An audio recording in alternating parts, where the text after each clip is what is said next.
Our first panel today is Big Data as a Turning Point in Sustainable Development. I'd like to welcome to the stage Reem Khouri. Reem is the founder of a technology platform called WISE. WISE is a solution that allows governments, companies, and organizations to measure and track their individual contributions towards the Sustainable Development Goals. Next, I'd like to welcome to the stage Lisa Russell. Lisa is an Emmy award-winning filmmaker who is also a social rights and social justice advocate. She is the founder of an organization called 2030, and she is at the forefront of welcoming creatives into the community of sustainable development leaders in order to magnify the impact of career politicians. But more importantly, she is a community builder, and we welcome Reem and her contributions today.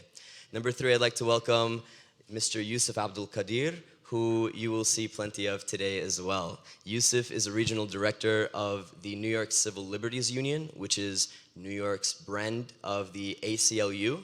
And Yusuf also was a negotiator of the Sustainable Development Goals during the period between 2013 to 2015 when he served as an advisor within the United Nations.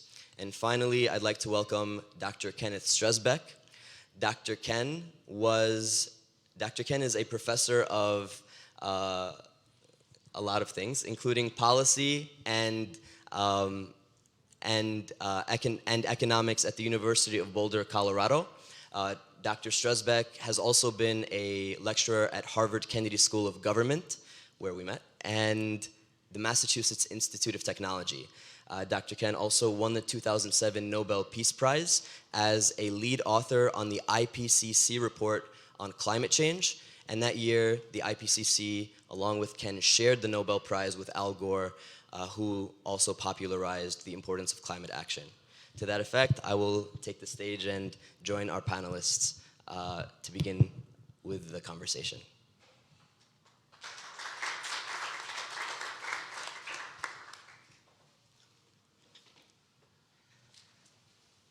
So, what an interesting composition of people that we've been fortunate to welcome, not just in our conference, but even to open up the conversation today. So, first of all, I'd like to thank you and our distinguished audience as well for coming from near and far to participate in today's conversation. So, a round of applause to everybody. So, Reem, I'd like to begin with a conversation that we can focus on your project. So you and I met in Geneva during the AI for Good Global Summit that was organized by ITU. And ITU is the UN's International Telecommunications Union. And so we learned from this congregation of people that not only is this room focused on the intersection of AI and sustainable development, but people all around the world have a very similar interest in marrying the two important ideas and trends.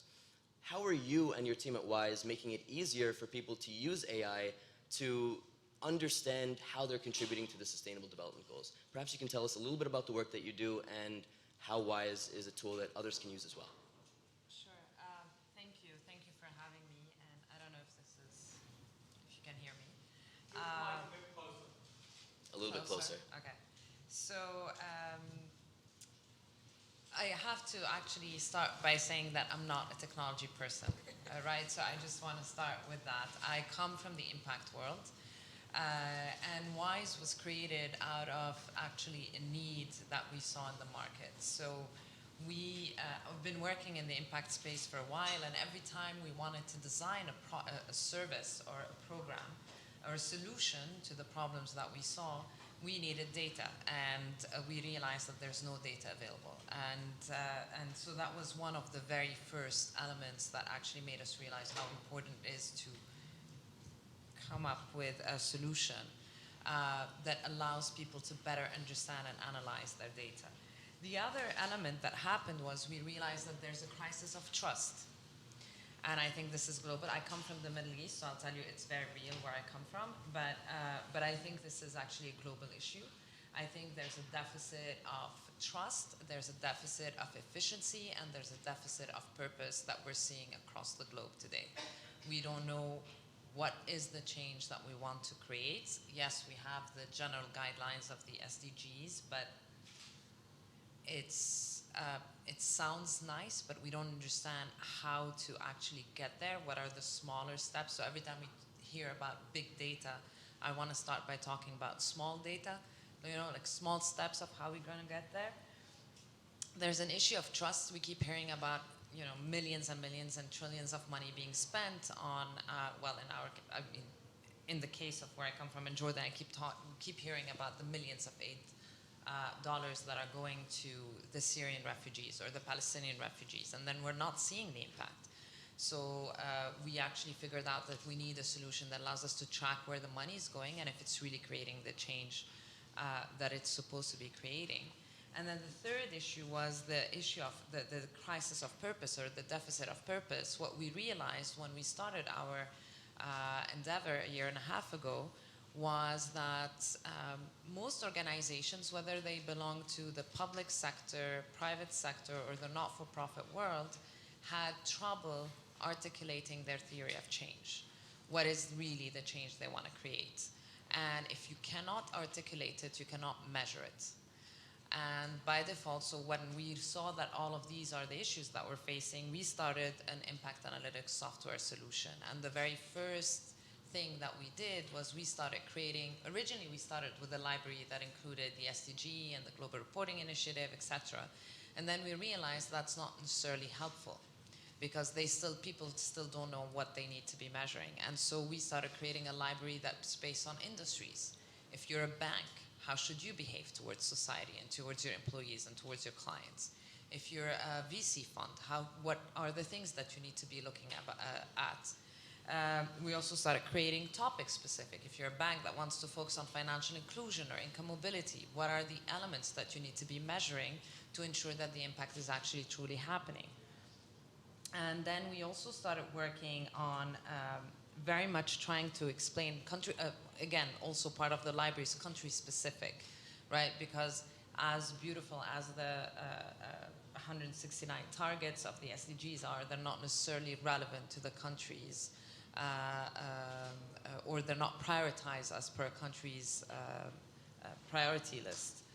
Having said that, what we ended up working on as well is helping organizations measure outcomes and impacts versus only outputs. And by saying that, what we mean, so we work with vocational education institutions that graduate thousands and thousands of refugees and underprivileged students.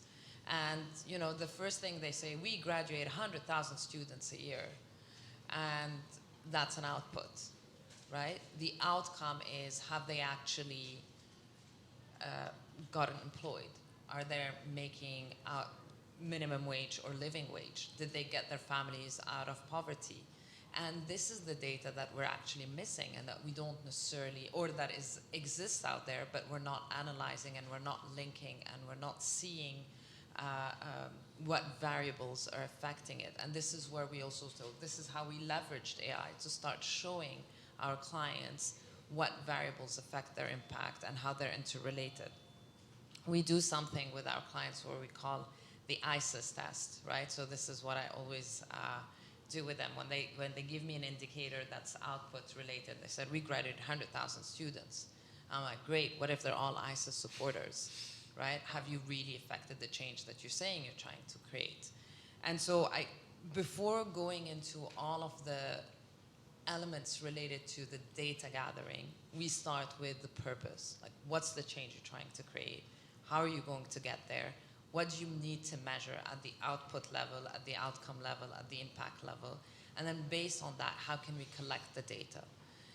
Collecting the data in our part of the world is also, and I don't think it's just in our part of the world, but in many different places as well, is one of the biggest challenges that we have. We have a problem of representation. So how much of the data is actually representative of the actual community that we're trying to look at? How is the data being used? So ethically, The governments are actually using the data for surveillance and to crack down on any movement that's happening. The private sector is using it to just make money, and so they're looking at every person as a data point rather than a human being or a citizen. So how can we actually look at public-private partnerships that really would allow for the data to be used for good? And that's one of the main issues we have. The other issue is access, right? So in the largest refugee camp in Jordan, there's no internet. So yes, we'd love to talk about big data, but there is no internet in Zaatari camp that has 800,000 people living in it. But there is data available. So we actually needed to create offline app solutions, mobile survey solutions, right? And so yes, we need to think about the Internet of Things and big data, but we also need to think about the offline and the mobile data that we can actually be used. The last point I want to make is related to what we think we're actually really looking at in terms of when we're producing impact reports and evaluating. So for example, you get a lot of companies today that are producing what they're calling Global Reporting Initiative audited sustainability reports, and they get audited by the likes of Ernst & Young and others, and they get an A+ on their report. The A+ tells you that you've gathered your data correctly, that you've calculated it correctly, but it doesn't tell you if it's actually the quality of the impact that you've created. It tells you that if you said, I spent $200 million to create 2 jobs, that you've calculated the 200 million correctly and the 2 jobs correctly. It doesn't tell you it's stupid to spend $200 million over 2 jobs, and that you could have spent the $200 million to create 200,000 jobs.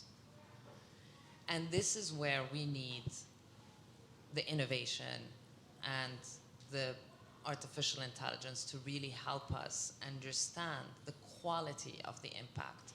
Today, everything that we have is not about the quality of the impact. So thank you. Thank you, Reem.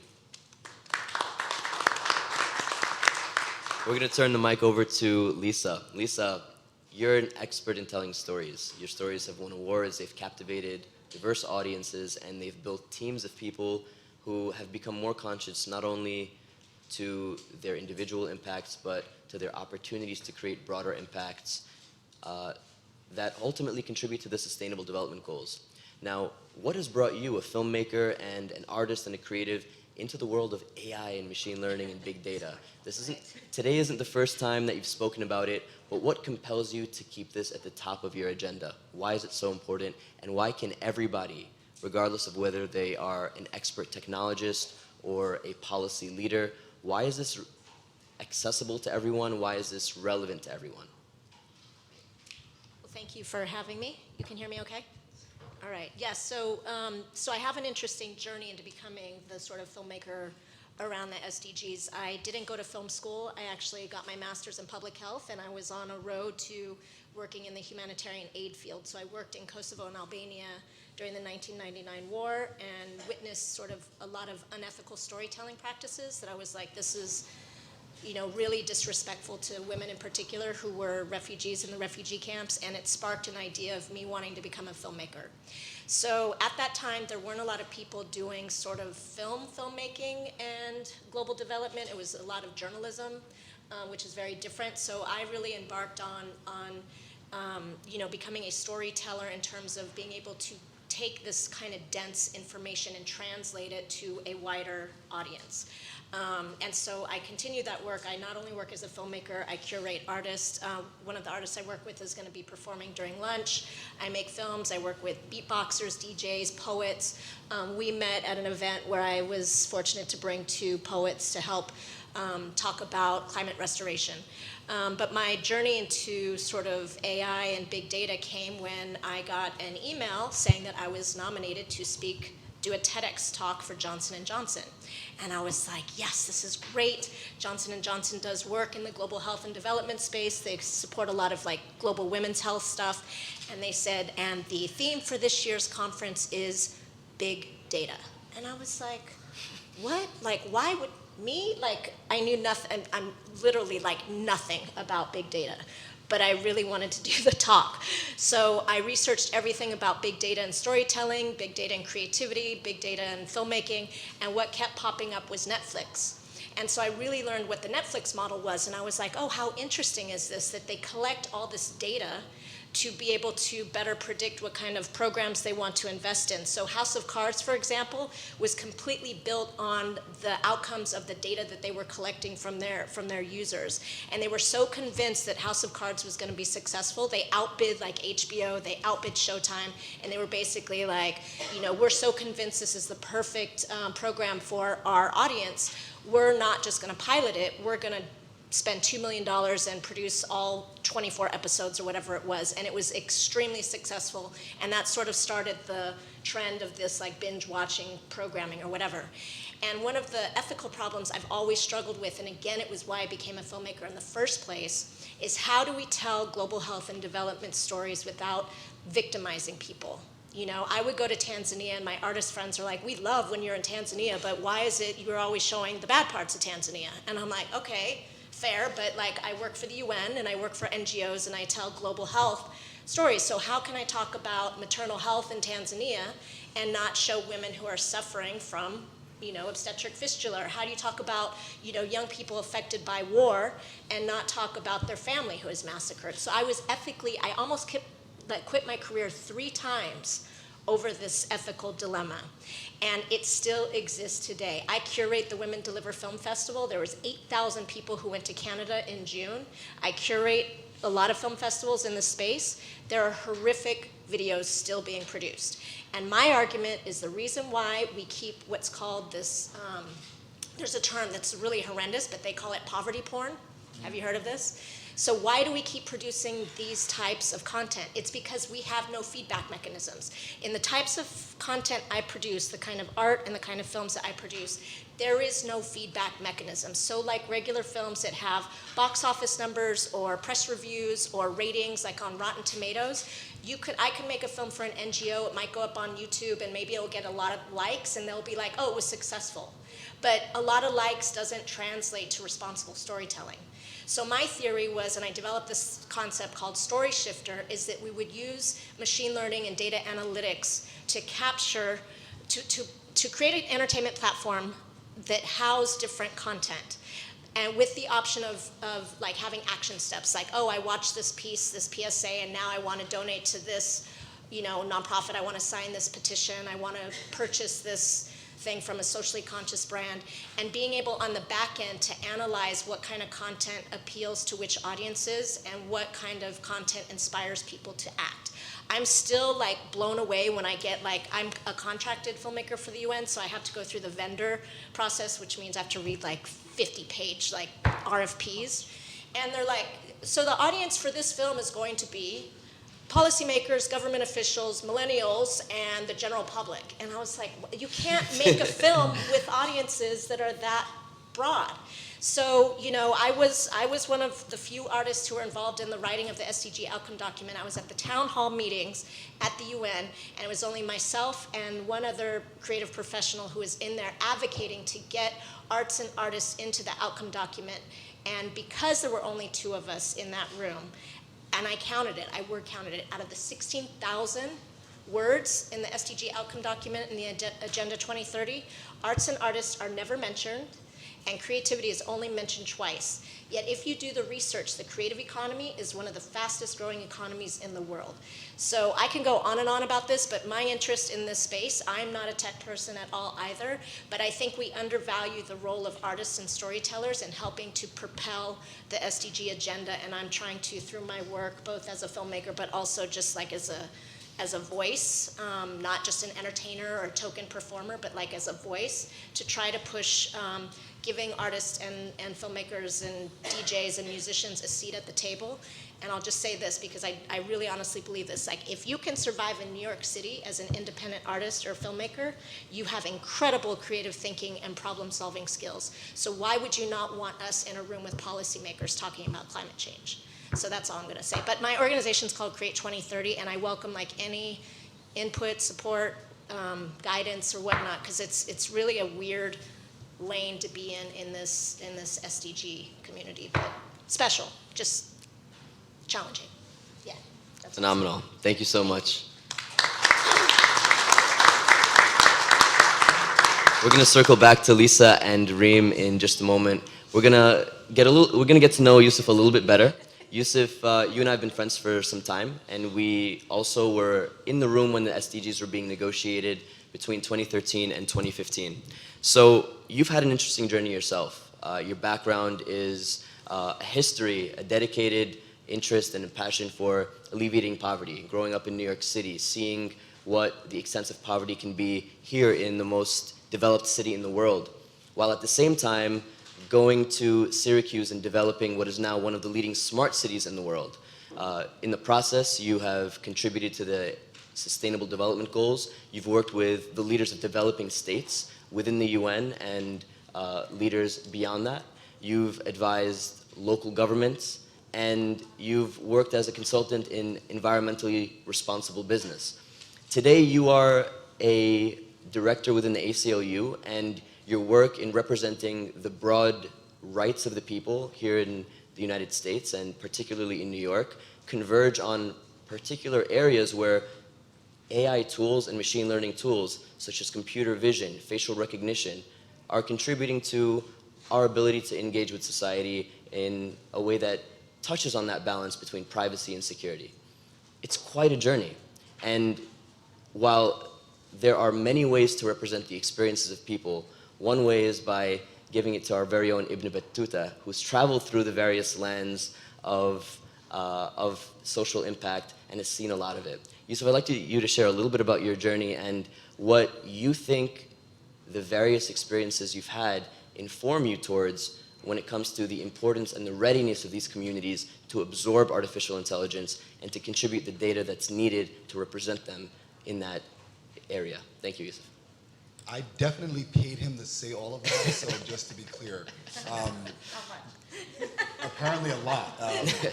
But you know, I'm terribly interested in intergenerational equity. And for those who may not be familiar with the term, growing up in a family that was impoverished, there's generations of poverty, generations of discrimination, generations of challenge.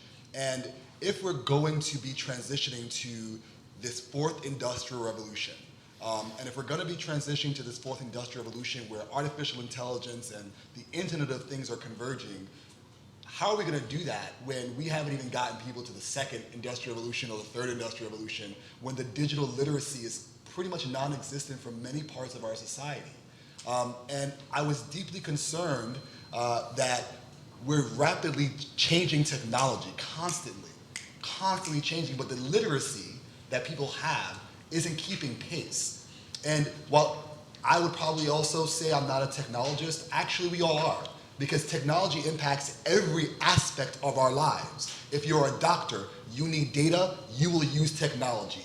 If you are a creative, you need data, you will use technology. And technology touches every facet of our lives, except we only speak about it for people who have tech degrees, right? We speak about it from the lens of information technology or information management or information security. We don't think about what are the ethical questions that have to be raised. We don't think about what are the social, societal implications of the technologies that we're designing. And so for me, the convergence of that is very much what I do professionally and what I do in the academy as a professor at Syracuse University, where I teach students on information policy.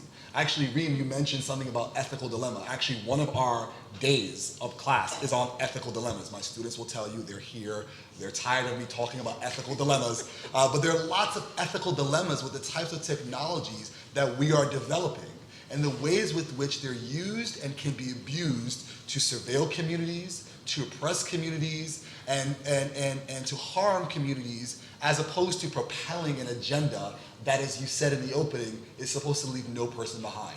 So what are the types of things that we can think about at the intersection of, let's say, privacy and technology? Let's think about things like biometrics or facial recognition technology, right? Folks would say, and particularly there's a conversation that's going on in the US about active shooters, and we need to have school resource officers in schools. This is the low-tech version of what we are calling for. Except what we found is, one, school resource officers, which are police officers in schools, do not actually make schools safer, right? Statistically, just the data tells us that's the case. And two, they're more likely to be used to discipline students of color. Without an intergenerational framework to be able to guide you, to be able to understand the legacies that exist with respect to school discipline, you would not be able to see and advocate as to why there shouldn't be school resource officers in schools. Because statistically, they're more likely to discipline black and brown students. They're statistically more likely to suspend them and put them on what we call the school to prison pipeline. Imagine that with facial recognition technology, right? Which, by the way, is significantly problematic because the data set can't distinguish between my face or his face or his face. We all look the same to the technology.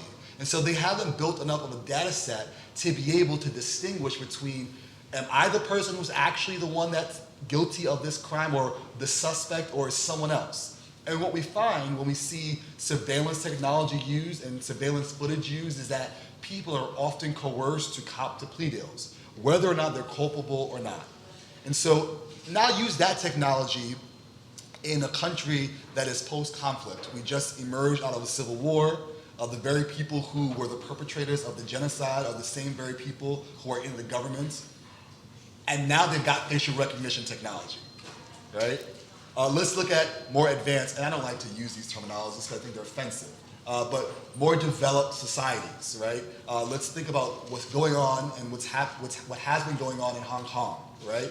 The millions of people who are on the streets protesting and organizing, and they're needing to cover their faces so the facial recognition technology can't track their moments. And it's not just facial recognition technology, because the Internet of Things is everywhere. It's your phones, right? It's what's happening in the US right now with people who are protesting Standing Rock, right? Who are protesting the pipelines that are being built in indigenous lands, right? Violating treaties, violating indigenous rights.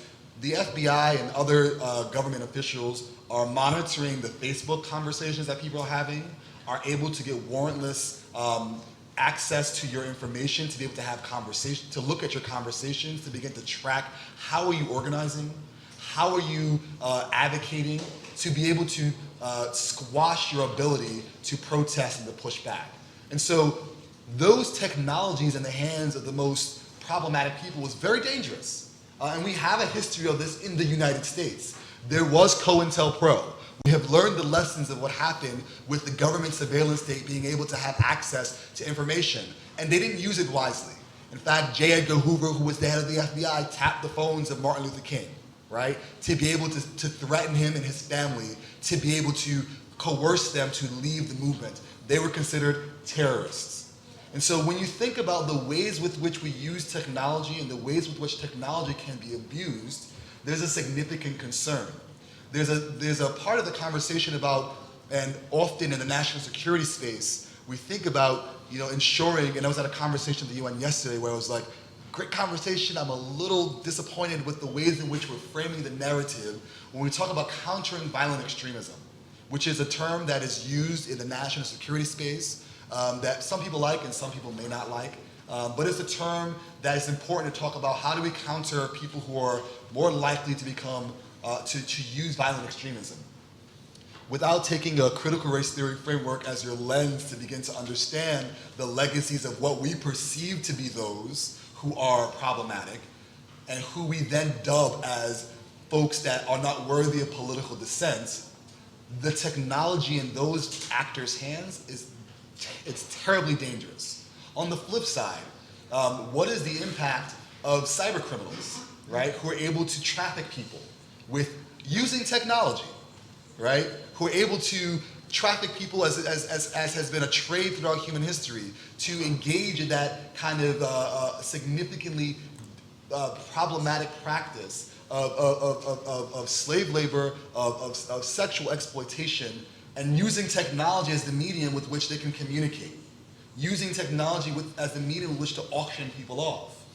If we're not building people's capacity to understand how technology is going to impact their specific silo, then they will only ever be in silos. Then they only will ever be in the space where they're not having a conversation about the ethics behind algorithms and the problems with which algorithms are used and can be abused. Where they're not in the conversations about what are the racial implications of the technologies and the lack of data sets that we have in the criminal justice world. How are we not thinking about what cyber criminals are able to use with respect to their access to unfettered access to technology to be able to circumvent and hide and be able to communicate to continue and further criminal activity. And I think it's really essential that we begin to elevate in this conversation the need for every sector of our society to have increased literacy. But if you don't take that intergenerational equity approach, then I don't think you're going to be able to do that. So I would push back a little bit for my two panelists before me who are very much tech people. You are absolutely adding significant value. Okay, I can't program things, so I'm not a programmer. But you are uniquely positioned to understand the implications of technology on the spaces with which you exist. And you add value in ways which technologists or information technologists or information security managers aren't going to be able to do because you have that unique lens. And so I hope that I've added something to the conversation. I don't think I can do anything in comparison to those who preceded me, but I think it's terribly important for us to increase the digital literacy across the ecosystems that exist. Thank you so much, Yusuf.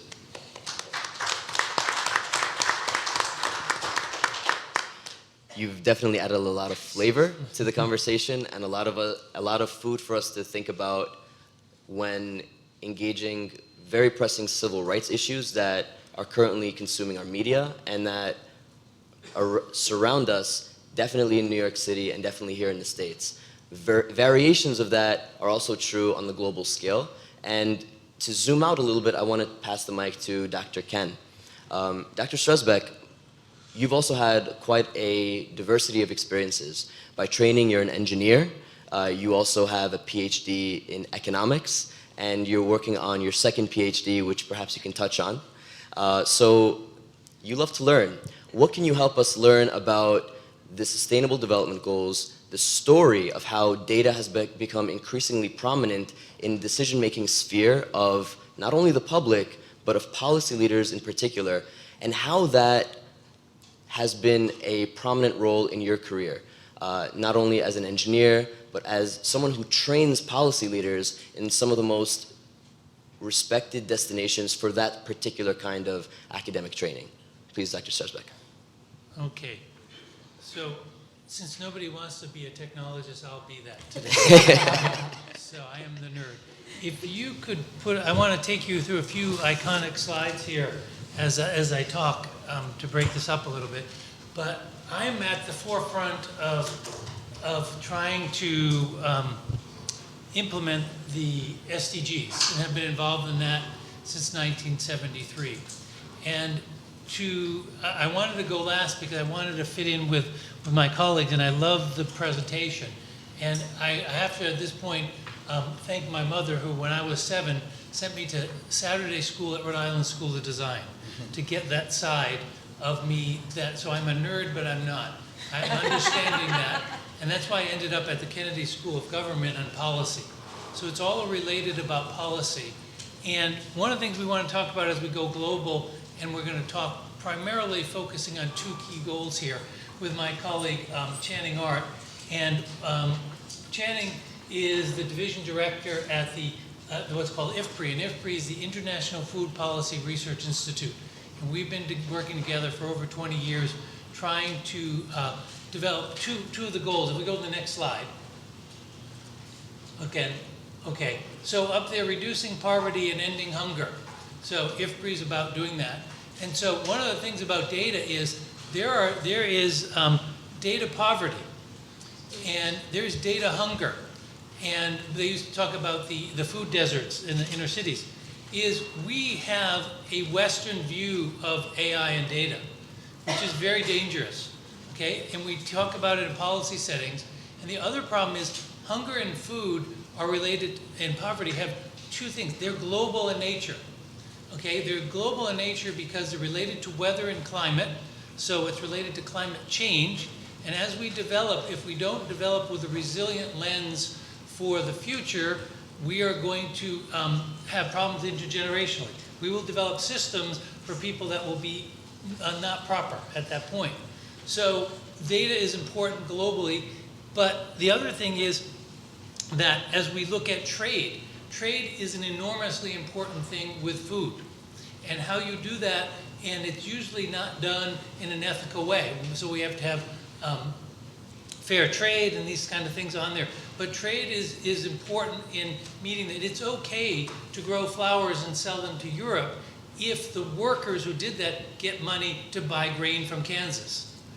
That can happen, but it doesn't, for many of the reasons that you were pointing out in the other institutional issues. But policy in development, next slide, we need more data, is because of this. And Ramy said it once before, we are plagued with uncertainty. Development's not about the past. We need to study it and be historians. We're talking about development is for the future in a world we don't know. And the number one thing that we face is risk. We face uncertainty about what will the climate be? What will the politicians do for climate policy? If we get the climate policy, our science of climate is 50% of our uncertainty is the science. We just don't know enough. If we go to a certain level of emissions, what will happen? Okay, so it's all uncertain. What's going to happen in other policies? What's going to happen? We just go on opening the front page today. How does that affect 20 and 30 years down the road? If you build a road in Namibia, do you make it for 100 cubic inches of rainfall, or do you make it for 200? Because if you make it for too small, in the next big storm, it's gone. These are big issues that we have to look at in doing that. So if we go to the next slide, as we look at this, this is one of the problems. This is the data on production of agriculture in Mozambique. We can show that everywhere. There's gaps there. There's data desert. What do we do if we need a global model to deal with these issues? How do we properly represent Mozambique?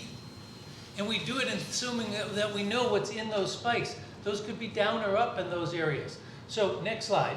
One of the things that we're trying to do is use technology. And when I talk a little later, I'm going to put some quotes around AI, which I think is a little bit misused at times. But how can we use technology to gather data that takes into account everything that Yusuf said? If we fly a drone over Mozambique to gather data, are we gathering just data on food production, or are we looking to find something else there? We have to be careful how that's used. So there's ethical issues. Next slide.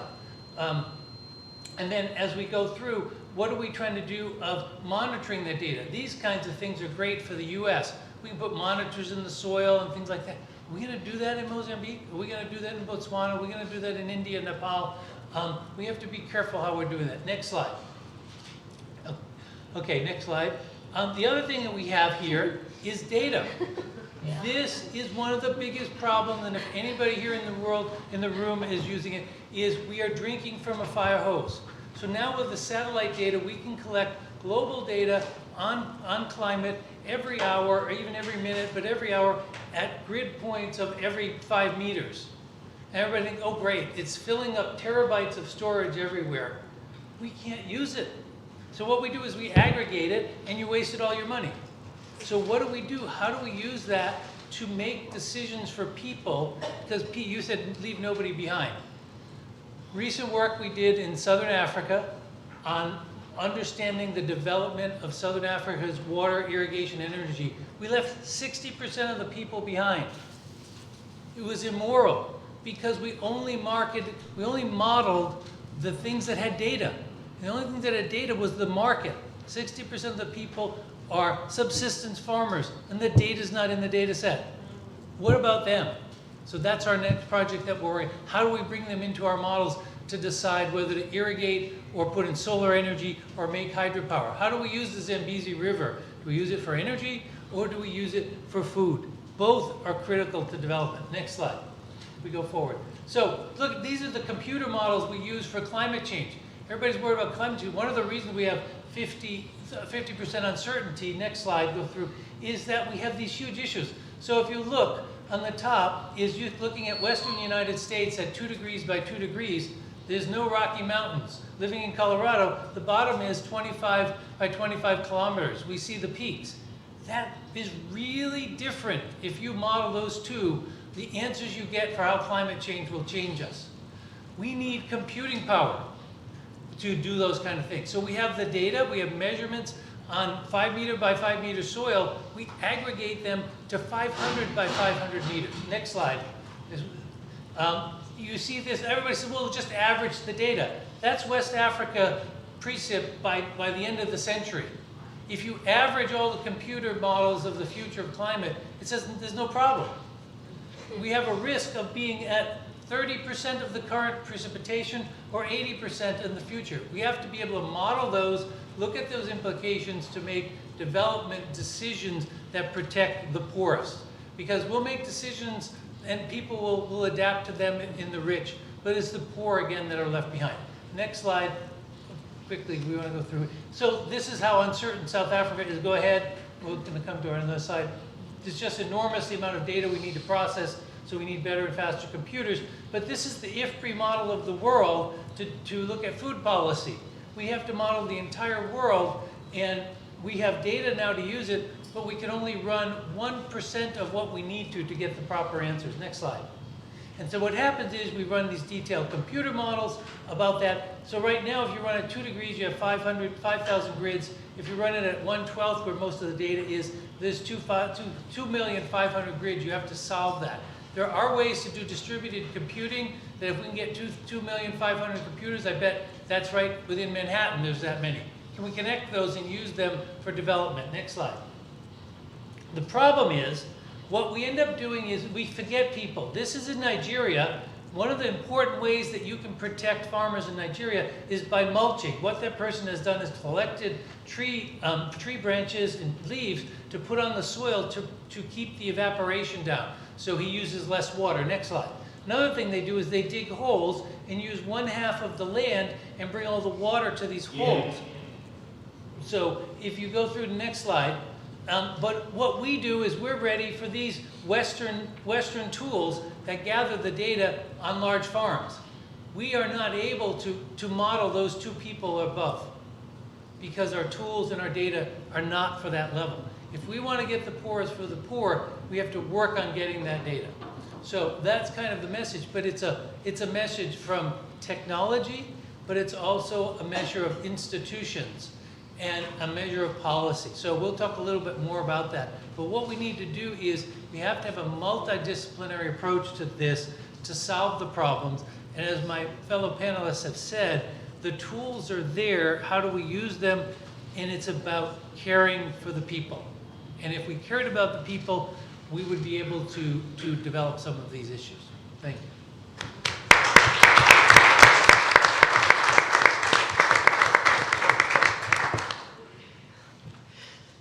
So that actually brings us to the end of our time for this segment. We will allow room for one question as long as it's tailored to the entire audience, to the entire panel. Does anybody have a question that they'd like to ask at this time? After all that, you guys don't have one question? All right, who has a question? Gentleman in the back. I completely agree with you that we do need to care for the people, but something else in the process is the wildlife and the animals, and there's an immense amount of good that can be brought to that space in conjunction with the people, specifically in Africa, which is where I'm from. All right, so the gentleman commented that not only are the people important, but wildlife and animals are also needed in order to be factored into our models and captured in our data. And ultimately, by considering them, it's an aggregate benefit to us human beings as well, and vice versa. Excellent. Does anybody have a question that they'd like to ask and get a response for? Yes. So my question is, given all the uncertainties that you talked about, given the data gaps, given the inability to actually measure some of the things that we need to measure, what policies would you see that we could implement to help produce the kind of data that we actually can find more actionable? Okay, I think the answer is, to quote my friend from South Africa, is horses for courses. We have to not have one solution for everywhere. I think we have to look at things regionally and even continentally. And even if you go to Africa, it's much different in North Africa than Southern Africa, is looking at things from a regional perspective and trying to understand the needs there in gathering the data. And then the assurances. So one of the things that happens in, and my colleague here was in Albania. We worked in Albania on development. We had a $100,000 project as a consultant. The government official demanded $250,000 for the rainfall data for the country. So this idea that data is not possessive, it's public good, and just working on that. And most of it is capital and resource issues, and getting the next generation, that's what we'll talk about a little bit later, getting good minds to come and bring solutions that are cost effective. And a solution that may work in Namibia is going to be different than one that works in Nebraska or one in Iowa or in the Netherlands. So we want to work on that. And to answer the question before, nature is one of the worst collected data in the world and needs the most computing, because nature doesn't live by averages. The Colorado River and other things, they need once every 20 years a big flood to happen to keep its ecosystem. That means you have to run your models continuously, and that's where we get into the computing issues, is we can't look at the uncertainties and the risks that way. So putting nature into our models requires even more computing power and more data, and people are trying to work on that. And it's always just resources, you know, and how do we move forward, and how do we care about the poor? And that's an issue of resource allocation. Sorry, I'm going to be like 30 seconds also to the kind of wildlife question. Indigenous communities don't see themselves separate. The person from nature, from the wildlife, they see themselves as a part of an ecosystem, and they realize that their harm or their harm to their natural environment is a harm and is a risk to their own lives. And so I think, you know, we should be both cognizant that traditional communities realize the necessity to keep that harmony, and because they still live within those ecosystems, they're cognizant of the harm that we're doing and how that harm is going to continue to wreak havoc on us as a species and our ability to still be on this planet as well. And oftentimes people say, you know, the planet is going to be here. Like it's just going to be really hot, and we won't be able to survive on it, right? Like that's the issue, and I think sometimes we talk about it as if like the planet's going to blow up, which, you know, probably is not likely to happen. But our ability to be able to thrive on this planet is at risk. And in fact, to my colleague's point, some people's ability to be able to thrive is still going to be consistent, and others are going to be harmed and at significant risk. But thank you for bringing up that issue about nature. Can I address your policy question just from the point of view of how we practically actually do it? So we work very much with foundations and private sector organizations that need to collect the data that's missing. We look at what kind of reinforcing mechanisms can we put in place. So we cannot affect policy. But what we do is we realize there are a rise of number of organizations that provide access to grants and funding based on the evidence and the proof of impact, if you want, that these organizations would produce. And so we're even looking at how our system is going to allow for performance-based payments on the blockchain in order to actually create this incentive mechanism. On the other hand, we have some of the policies, what we're seeing is that if you're actually not reporting on ESG, environmental, social, and governance issues, you can actually get delisted from certain stock exchanges. Funnily enough, this is the truth in Dubai and London. It's not the case here in the US. Someone was asking me for working in the US, and we said it's actually the country that has the least legislation on sustainability and ESG-based performance. So actually, we're focusing much more on other parts of the world. But this is how we're also looking at it. How can we not just demonstrate through evidence that sustainability is actually contributing to exponential impact or better and more competitive bottom line if you're the private sector, but creating some kind of incentive mechanism to get access to funding or investment. So now we're also seeing a rise of ESG-based private equity funds and VC funds, which I think is also going to be quite interesting to look at. And providing the data to build that evidence would be very important. Excellent. Let's give a round of applause once again to our first panel.